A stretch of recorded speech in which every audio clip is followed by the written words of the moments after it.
Hello everyone. Now I want to make this video about condemning Hamas and what does it mean and why I think I think you should do it, but how not to do it and how I think you shouldn't do it, and what they're trying to achieve by asking this question. So I think a very popular person that online does this. I always ask this question of condemning. If you condemn Hamas, is Piers Morgan, and let's listen to a few of his clips, I think that one interesting point that he makes is right here. You'll hear something interesting. Let me put the volume. Completely useless. Completely useless. Why? I condemn Hamas, you condemn Israel, interviews over. What happened? Nothing.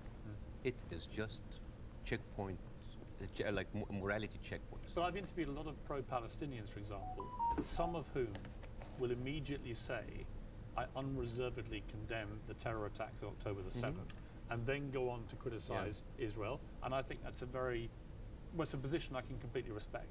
Yeah. But I find it much harder to respect a pro-Palestinian guest on my show if they simply resolutely refuse to say that they can condemn the terror. Okay, I think he uses the word respect. I think that's very meaningful of this ask of if you condemn Hamas or not.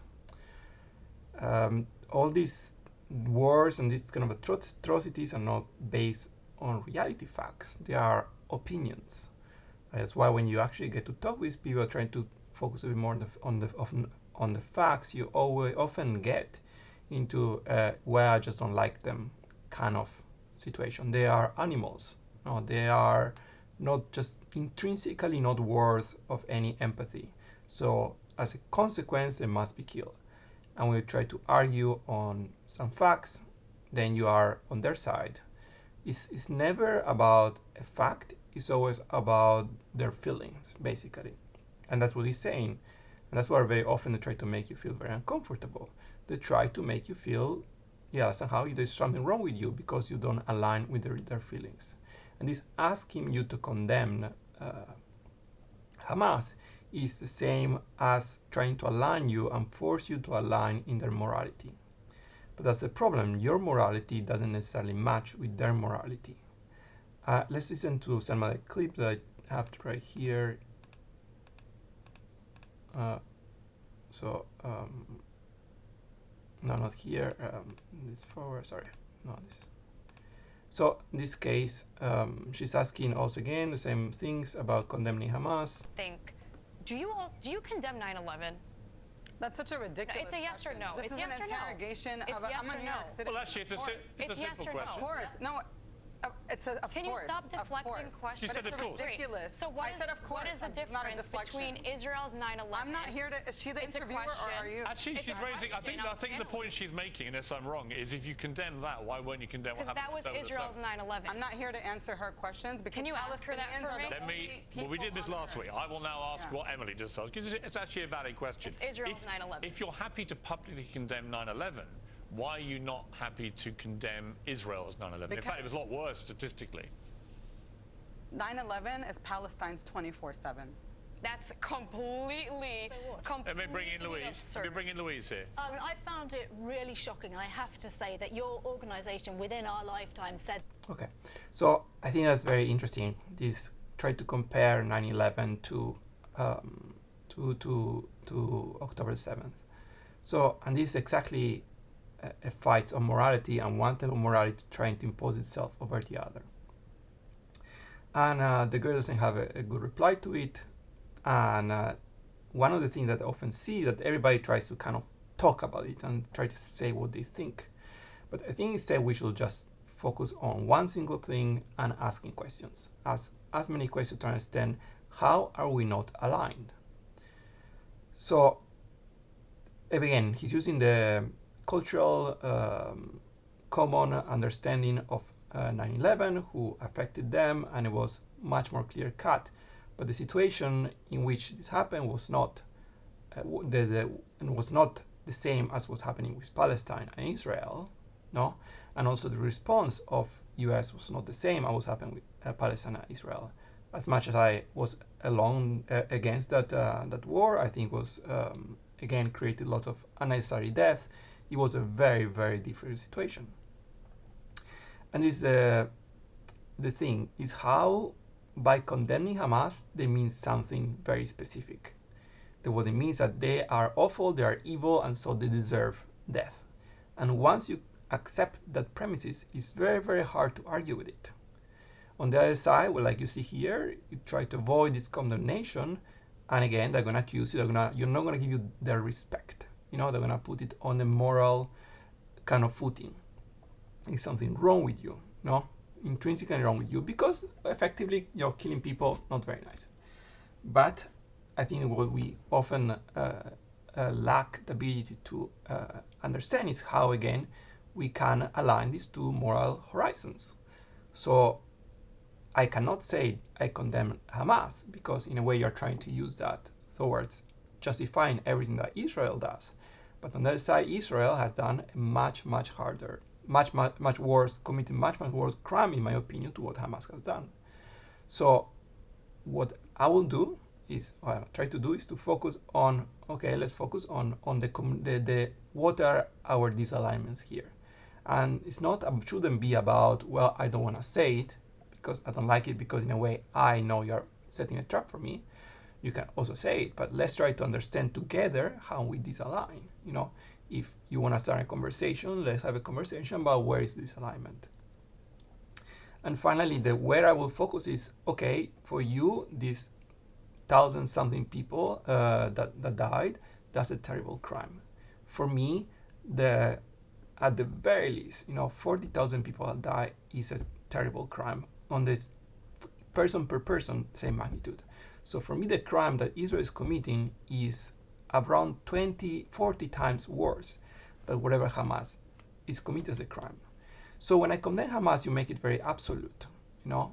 It's zero or nothing. Either they're monsters or they're not. But then you're not willing to condemn 40 times more Israel than what Hamas is doing. For me, what Israel is doing is at the very least 40 times worse than what Hamas is doing. So I can condemn Hamas, but relative to what you want, you Israel supporter, for me, this is 40 times less of the condemnation than what I condemn Israel. And if you don't condemn Israel at all, then I can put my condemnation relative to yours. So since you don't condemn Israel, 40 times less than nothing is still nothing. So I cannot condemn Hamas because this is just not matching in what we mean by condemnation. And because we don't see the crimes in the same way. And I see all crimes, but I feel like you only see one side. And then you are just trying to push me towards agreeing with you on some type of morality. So I cannot say what you say. I cannot give you this satisfaction of hearing me, well, they are monsters and so somehow they deserve to all be punished, and by extension everybody in Gaza, because I just don't see it, So the best I can do is to tell you that I condemn Hamas 40 times less than I condemn Israel. And if you condemn Israel 0, then the result is going to be 0 of my condemnation because of the moral translation I can give to what you are telling me.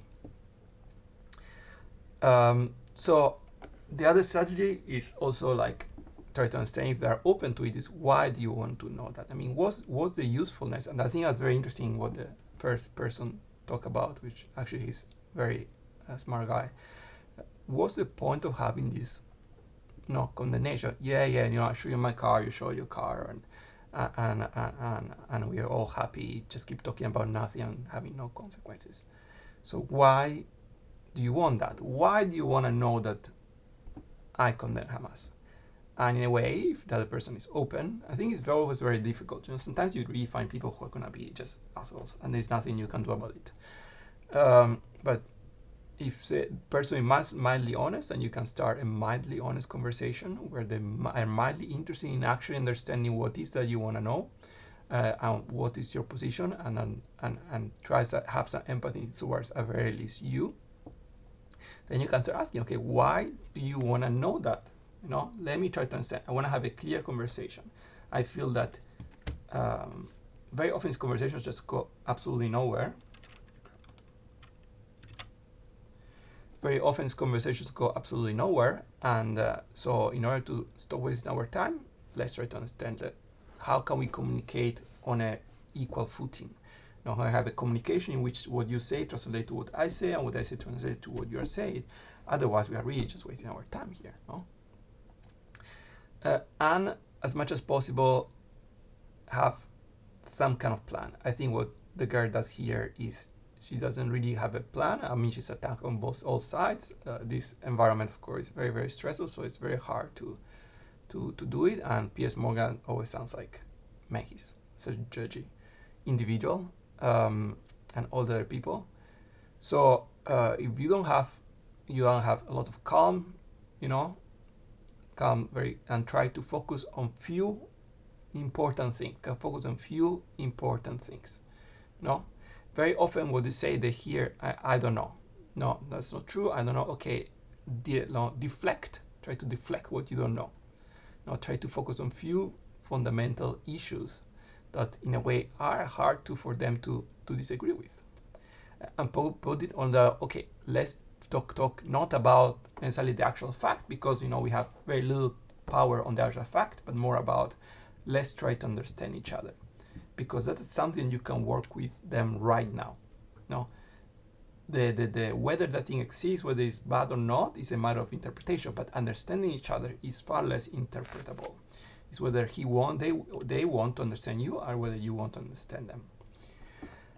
So anyway, I always think that I have nothing to say, but then this goes for a long while. Okay? Well, if you got here, thank you so much. Well, whoever might listen, ciao.